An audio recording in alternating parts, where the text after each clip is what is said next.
ये ब्रिज भूषण गोयल जी हैं। क्या नाम है? ब्रिज भूषण गोयल जी। ये बैंक से रिटायर्ड है, ठीक है जी, पंजाब नेशनल बैंक से। पंजाब नेशनल बैंक से रिटायर्ड है। और गवर्नमेंट कॉलेज है, सरकारी कॉलेज लुधियाना में, जहाँ पे मैं भी पढ़ा हूँ, ये भी वहाँ के पढ़े हैं। और एक हमारी एसोसिएशन है, जो विद्यार्थी वहाँ से पढ़े हैं ना, उन्होंने एक एसोसिएशन बना रखी है। उस एसोसिएशन की ये सेक्रेटरी हैं, ठीक है।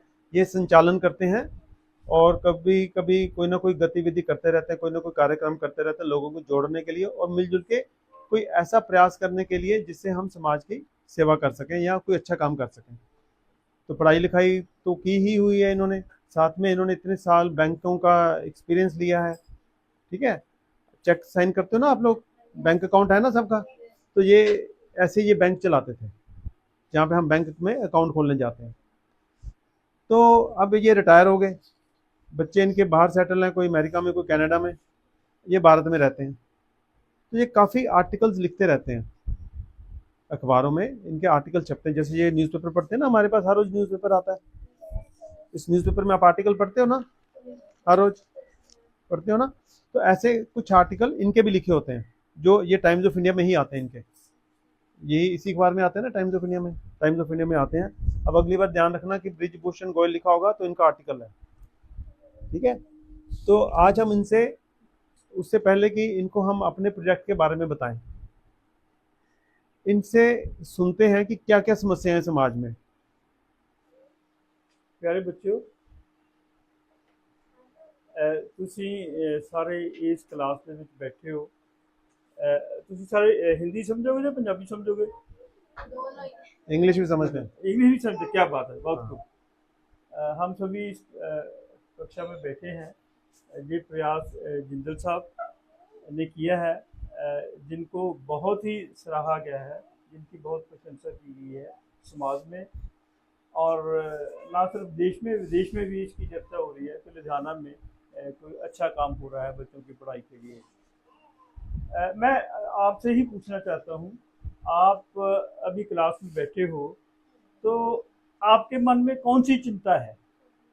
नहीं गोयल साहब, मैं ये नहीं हाँ करना चाहूँगा। हाँ जी, हाँ जी, ਪਹਿਲਾਂ ਤੁਸੀਂ ਜਿਹੜੀ ਸਮੱਸਿਆਵਾਂ ਦੇ ਬਾਰੇ ਲਿਖਦੇ ਹੋ हाँ जी, ਉਹਦੀ हाँ ਗੱਲ जी। ਕਰੋ ਪਹਿਲਾਂ। ओके ओके ओके ਹਾਂ, ਤੁਸੀਂ ਕਲਾਸ ਨੂੰ ਭੁੱਲ ਜਾਓ ਫਿਲਹਾਲ। ओके तो ਜਿਹੜੀ ओके समाज ਦੀ ਸਮੱਸਿਆਵਾਂ ਦੀ ओके चर्चा करते हो ਉਹਦੀ ਗੱਲ करो। ओके। अच्छा, एक बात बताओ, आपने सड़कों पर लगे हुए हमारे जो चीफ मिनिस्टर है पंजाब के, उनके बोर्ड देखे ना, लगे हुए नशे के, नशे के विरुद्ध अभियान चल रहा है ना आजकल। पंजाब सरकार जो नशे के विरुद्ध एक युद्ध छेड़ा हुआ है, नशे के विरुद्ध युद्ध छेड़ा हुआ है ना, तो हम सब इसको, इस युद्ध में कैसे कामयाब हो सकते हैं?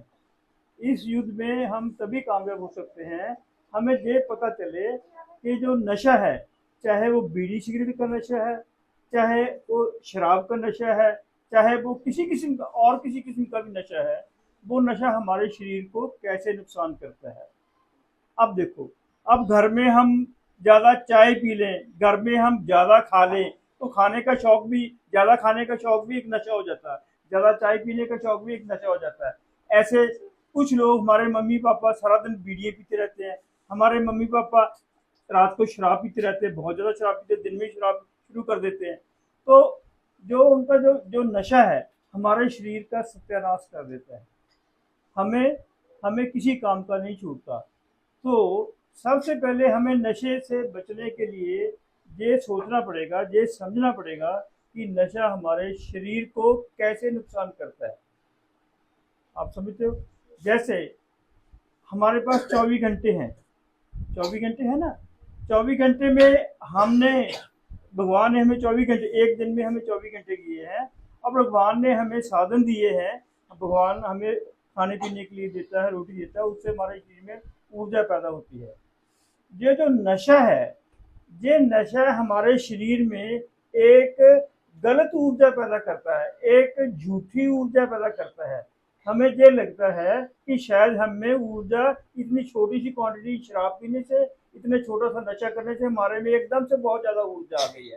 तो हम उस ऊर्जा के चक्कर में हमारा वो दिमाग घूम जाता है, और उस ऊर्जा को हम बार बार उसको बड़ी जल्दी जल्दी लेना शुरू कर देते हैं। लेकिन हम ये नहीं सोचते कि उस जो झूठी ऊर्जा है, जो नशा हमें झूठी ऊर्जा देता है, वो हमारे शरीर को खराब करता जा रहा है। आप समझते हो ना बात। अब मैं हॉस्पिटल में जाता हूँ, अस्पतालों में इतने ज़्यादा मरीज हैं, इतने ज़्यादा मरीज खांसी के मरीज हैं, इतने ज़्यादा मरीज लिवर के मरीज हैं, पेट के मरीज हैं। वो सब ने कोई काफ़ी मरीज जो हमारे लुधियाना से जा रहे हैं और इधर इलाके से जा रहे हैं, लुधियाना के ज़िले से, परली तरफ से ज़िले फिरोजपुर वाला दूसरे ज़िलों से जा रहे हैं। तो काफ़ी मरीज वो आ रहे हैं जिन्होंने काफ़ी शराब पी होती है, जिन्होंने काफ़ी नशा किया होता है। सो डॉक्टर्स को बहुत मुश्किल आ रही है उनको ठीक करने के लिए। तो सबसे पहले तो हमने अपने आप को हमने संभालना है कि दूसरे की तरफ देखकर हमने कोई नशा नहीं करना है। ये सब कुछ झूठा है। असली नशा क्या है? असली नशा है पढ़ाई। असली नशा क्या है? एजुकेशन। असली नशा क्या है? असली नशा है पढ़ाई। अब तुम बैठे हो, बहुत सारे बच्चे ऐसे हैं समाज में, वो इस कक्षा में नहीं बैठ पा रहे, ठीक है, उनको मौका नहीं मिला। ये मौका जिंदल साहब ने दिया है। ये मौका, ये जिंदल साहब इतनी प्रैक्टिस करते हैं, इतना मेहनत करते हैं, लेकिन फिर भी हम लोगों के लिए, अपने इन बच्चों के लिए निकाल रहे हैं, वक्त निकाल रहे हैं। तो एक तो गोयल साहब हमने बात की है नशों की, ठीक है। अब नशा तब कोई खरीदेगा तो बिकेगा। बेचना कौन अलाउ करता है? मैं बताता हूँ। ये जो लोग नशा बेचते हैं वो मेहनत करना नहीं जानते। वो कहते हैं ये तो अब इस घर में, इस मोहल्ले में, इस जिले में, इस शहर में इतने लोग नशे के आदी हैं, जो मैं थोड़ी सी पुड़िया दूंगा वो पैसे मेरे को बहुत ज्यादा मिल जाएंगे। शराब के ठेके कौन अलाउ करता है? तो शराब के ठेके ये भी सरकार अलाउ करती है। शराब जो है, शराब भी अपने आप में नशा है। जो शराब है वो भी अपने आप में एक नशा है। इस शराब भी बंद होनी चाहिए। सरकार को शराब से रेवेन्यू मिलता है, सरकार से आमदन मिलती है, वो आमदन के साथ सड़कें बनाती है। हमें ऐसी सड़कें नहीं चाहिए जो शराब के आमदन से बने। हम खुद बना लेंगे, हम मेहनत करके टैक्स देंगे, उससे हम सड़कें बना लेंगे। लेकिन सरकार हमारे टैक्सों का नाजायज फायदा ना उठाए। और जो ठेके हैं, ठेके मत खोले साहब, हमने ठेके मत खोले। लेकिन ये तभी रुक सकता है यदि हम अपने भाई बहन को, अपने माता पिता को रोकें घर में, भी तुमने शराब नहीं पीनी। अब देखो, मैं शराब नहीं पीता, मैं अच्छे कॉलेज में पढ़ा हूँ, जिंदल साहब शराब नहीं पीते, अच्छे कॉलेज में पढ़े हैं, हम समाज के लिए अच्छा काम कर रहे हैं ना, और भगवान ने हमें इतनी इज्जत भी दी है। हम सभी चाहते हैं ना अपनी, ठीक है। एक बात हो गई। दूसरी प्रॉब्लम ये है कि अब जो लड़की और लड़कियों में फर्क है, आप क्या लड़के और लड़कियों में समाज में फर्क है? नहीं होना चाहिए। अब जहां भी आप इस ग्रुप में जो बैठे हैं, इस ग्रुप में ज्यादा लड़कियां हैं। सो हमारे, अब जिंदल साहब ने ऐसे तो नहीं कहा ना कि इस ग्रुप में लड़कियां नहीं होंगी, लड़के केवल लड़की होंगे। लड़कियों और लड़कों में कोई फर्क नहीं है। सो हमने ना लड़कों ने ना लड़कियों को बुरा समझना है, ना लड़कियों ने लड़कों को बुरा समझना है। हम सभी बहन भाई हैं। जेंडर इक्वालिटी, हम इक्वालिटी का सीखते हैं ना, जेंडर इक्वालिटी। अच्छा, अब बताओ बेटा, मेरी बात बताओ ध्यान से। अब देखो, अब हम सड़क पर चलते हैं। इस सड़क पर ही ले लो, इस सड़क पर जो एक पीली लाइन लगी होती है, दोनों तरफ पीली लाइनें लगी होती है ना, ठीक है। पीली लाइन के जो राइट और लेफ्ट साइड पर जो हमारे जो पेडेस्ट्रियन है, जो वॉक करने वाले हैं, वो चलने वाले हैं, उनकी जगह होती है। लेकिन उनकी जगह के ऊपर भी दुकानदार लोगों ने वो अपने रखे होते हैं, क्या बोलते हैं उसको, इंक्रोचमेंट, ठीक है, इंक्रोचमेंट की होती है। ये होती है ना, हमने पढ़ा ना, वो हमारा जो राइट है, जो हमारा पैदल चलने वालों का राइट है, वो उन्होंने छीन रखा है। तो इसके लिए हमें क्या करना चाहिए? वो प्रॉपर्टी किसकी है? हम सबकी। कौन सी प्रॉपर्टी है वो? पब्लिक प्रॉपर्टी है ना। पब्लिक प्रॉपर्टी को उन्होंने क्या किया हुआ है?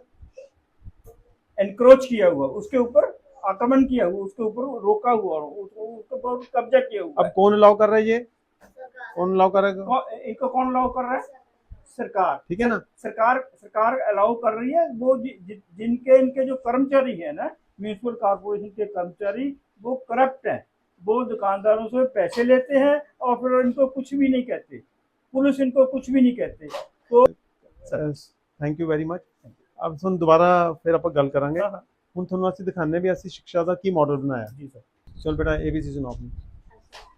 A for admin, B क्या? for ballot box, C for constitution, D for democracy, E for election, F for freedom, G for government, H for I for independence, J for judge, K for knowledge, L for M for money, N for notice, O for opinion, P for power, Q for custom, R for rights, S for social, T for tax, U for unique, B for vote, W for word, X for action, Y for youth, Z for G.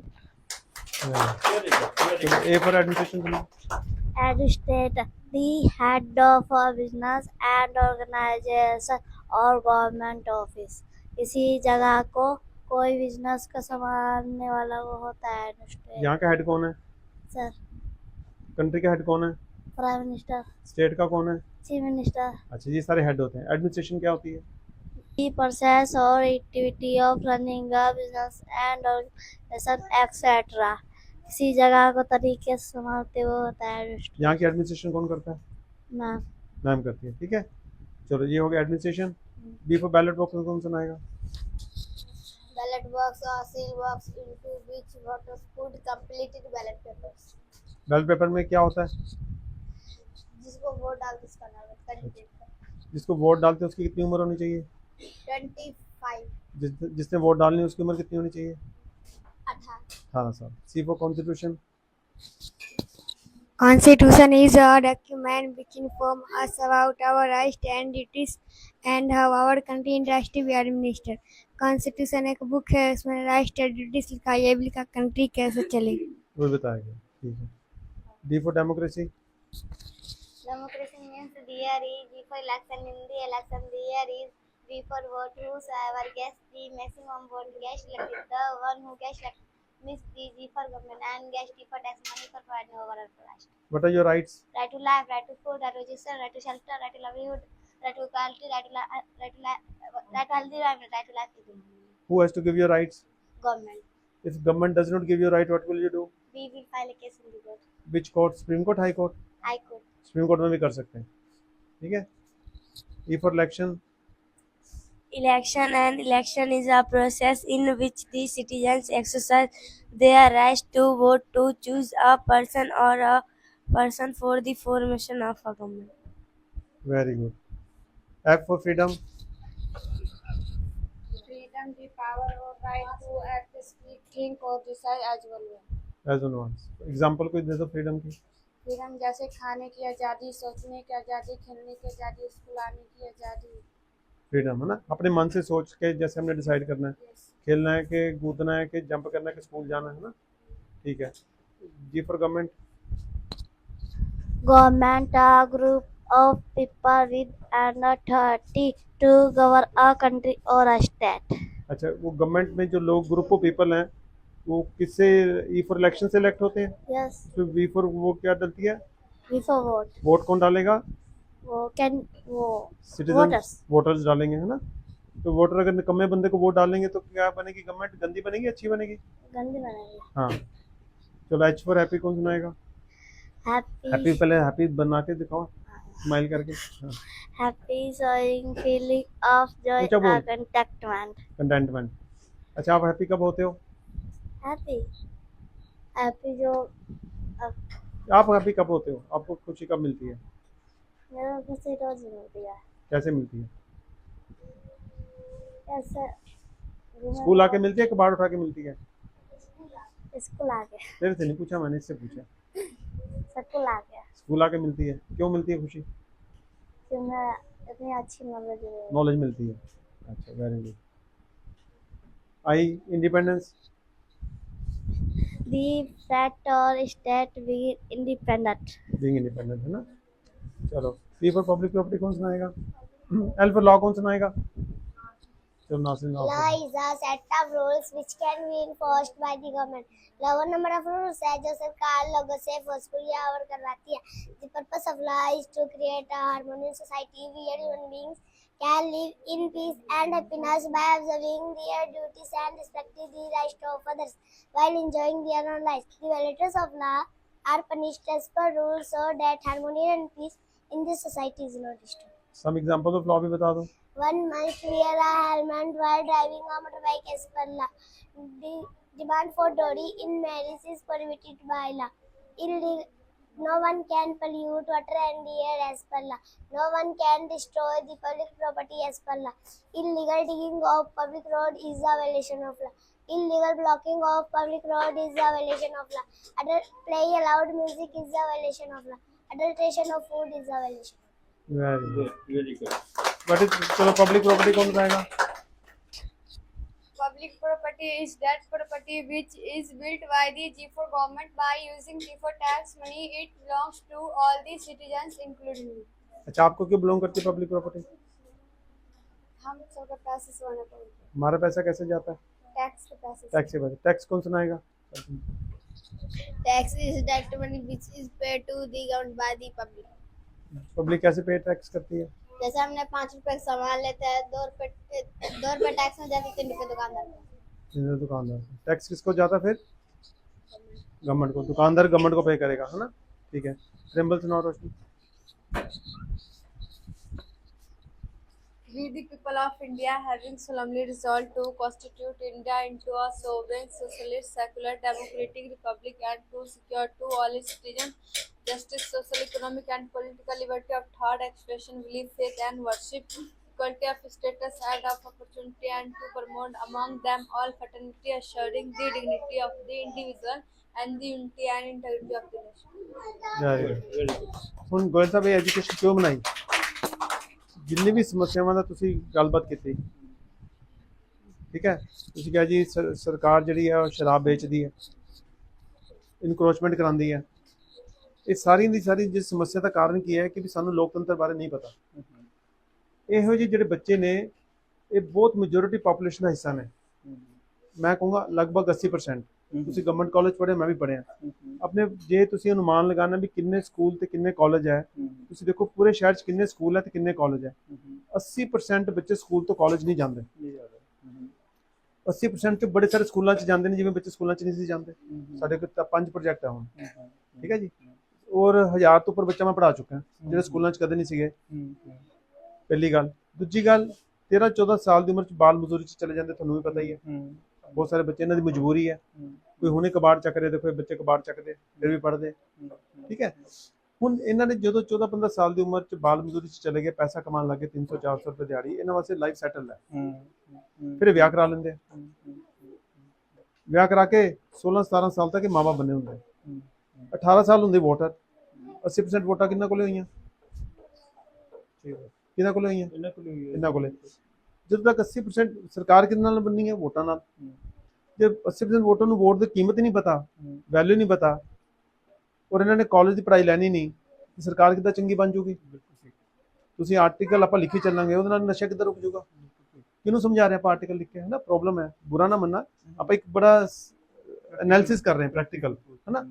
ਫਿਰ ਇਹ ਮੈਂ ਦੇਖਿਆ ਵੀ ਜਦੋਂ ਬੱਚੇ ਨੇ school ਤੋਂ college ਜਾਣਾ ਹੀ ਨਹੀਂ ਹੈ, ਜਾਂ ਬੜਿਆਂ ਨੇ ਪੜ੍ਹਨ ਹੀ ਨਹੀਂ ਜਾਣਾ, ਤੇ ਇਹਨਾਂ ਨੂੰ ਉੱਚੇ ਲੈਵਲ ਦੀ ਸਿੱਖਿਆ, ਜਿਹੜੀ ਮਤਲਬ ਦੀ ਸਿੱਖਿਆ ਪਹਿਲਾਂ ਦਿਓ। ਫਿਰ ਮੈਂ ਸਾਰੇ ਅਲਫਾਬੈਟ ਜਿਹੜੇ ਸੀ ਚੇਂਜ ਤੇ, A for apple, B for bat, C for cat ਬੰਦ ਕੀਤਾ। ਇਹ ਰਿਪਰੈਜ਼ੈਂਟੇਟਿਵ ਵਰਡ ਕਰੇ। ਹੁਣ A for ਐਡਮਿਨਿਸਟ੍ਰੇਸ਼ਨ, ਸਾਰੀ ਪਬਲਿਕ ਐਡਮਿਨਿਸਟ੍ਰੇਸ਼ਨ ਸਿੱਖ ਜਾਂਦੇ ਬੱਚੇ। D for ਡੈਮੋਕ੍ਰੇਸੀ 'ਚ ਡੈਮੋਕ੍ਰੇਸੀ ਸਿੱਖ ਜਾਂਦੇ। C for ਕੌਨਸਟੀਟਿਊਸ਼ਨ, ਸੰਵਿਧਾਨ ਬਾਰੇ ਪਤਾ ਚੱਲ ਗਿਆ, ਤੁਸੀਂ ਸੁਣਿਆ ਸੰਵਿਧਾਨ ਦੀ ਡੈਫੀਨੇਸ਼ਨ, ਠੀਕ ਹੈ। J for ਜੱਜ ਦਾ ਰੋਲ ਸਿੱਖ ਲੈਂਦੇ ਆ। L for ਲਾਅ ਦਾ ਰੋਲ ਸਿੱਖ ਲੈਂਦੇ ਆ। M for ਮਨੀ ਦਾ ਰੋਲ ਸਿੱਖ ਲੈਂਦੇ ਆ। G for ਗਵਰਨਮੈਂਟ ਦਾ ਰੋਲ ਸਿੱਖ ਲੈਂਦੇ ਆ। Q for ਕੁਐਸਚਨਿੰਗ ਕਿੱਦਾਂ ਕਰਨੀ ਹੈ, ਜਿਹਨੂੰ ਅਸੀਂ ਵੋਟ ਪਾਈ ਹੈ, ਉਹ ਸਿੱਖ ਲੈਂਦੇ। ਇਹ ਜਿਹੜੀ ਚੀਜ਼ ਇੱਕ ਵੇਕਨ ਨਾਗਰਿਕ ਨੂੰ ਹੋਣੀ ਚਾਹੀਦੀ ਹੈ, ਤੇ ਤੁਸੀਂ ਦੇਖਿਆ ਵੀ ਕਿੱਦਾਂ ਸਿੱਖ ਰਹੇ। ਹੁਣ ਜਦੋਂ ਆਪਾਂ ਇਹਨਾਂ ਨੂੰ ਸਾਡੇ ਕੋਲ ਫਾਰਮੂਲਾ ਹੈ ਨਹੀਂ ਕਿ ਜਦੋਂ ਇਹ ਤੱਥ ਨੂੰ ਆਪਾਂ ਐਕਸੈਪਟ ਕਰੀਏ ਕਿ 80% ਬੱਚੇ ਨੇ ਸਕੂਲ ਤੋਂ ਕਾਲਜ ਜਾਣਾ ਹੀ ਨਹੀਂ ਹੈ, ਤੇ ਉਹਨਾਂ ਨੂੰ ਉਸ ਲੈਵਲ ਦੀ ਪੜ੍ਹਾਈ ਮਿਲਣੀ ਨਹੀਂ ਹੈ, ਤੇ ਮਿਲਣੀ ਤਾਂ ਆਪਣੀ ਡੈਮੋਕ੍ਰੇਸੀ ਕਿੱਦਾਂ ਸੁਧਰੇਗੀ? ਹੈ ਕਿ ਨਹੀਂ ਕੁਐਸਚਨ?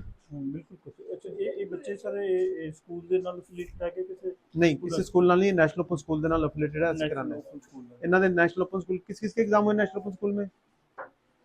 एक ही का हुआ है। किस किस के नेशनल ओपन स्कूल में हुआ है? हाथ खड़े करो। जिस जिसका एनओएस का एग्जाम हो गया, BCM स्कूल में किस किसने एग्जाम दिया है? फिर हाथ खड़े करो ना।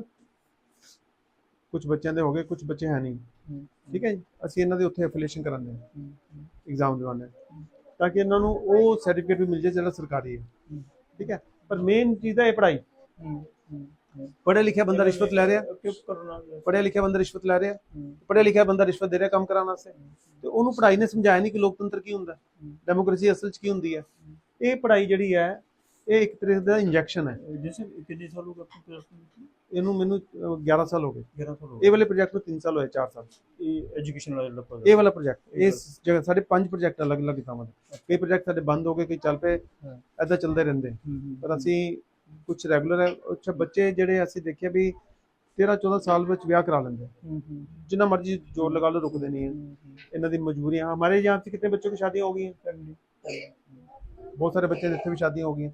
साढ़े अखां दे सामने ही बाल विवाह, बाल मजदूरी कॉमन है। ਇਹ ਸਰਕਾਰਾਂ ਦੇ ਆંકੜਿਆਂ ਦੇ ਨਾਲ ਜਾਓ, ਤੁਸੀਂ ਰਿਐਲਿਟੀ ਆ ਸਰਵੇ ਕਰਕੇ ਦੇਖੋ। ਘਰੇ ਬੈਠ ਕੇ ਆਰਟੀਕਲ ਆਪਾਂ ਲਿਖੀ ਚੱਲਾਂਗੇ, ਇਮੇਜਿਨੇਟਿਵ ਹੈ। ਇਹਨਾਂ ਬੱਚਿਆਂ ਦੇ ਬੈਂਕ ਦੇ ਖਾਤੇ ਹੈਗੇ, ਕਈਆਂ ਦੇ ਹੈਗੇ ਜਿਨ੍ਹਾਂ ਕੋਲ ਪੈਸਾ है। एक मिनट रोशनी, आप अपना बैंक वाला एक्सपीरियंस बताओ। चलो खड़ी होकर इधर आके। हाँ सर, ये पूछ रहे हैं कि बैंक में खाते हैं, आप अपना बैंक वाला तजुर्बा बताइए जरा, जल्दी आओ, खड़ी होकर बताओ।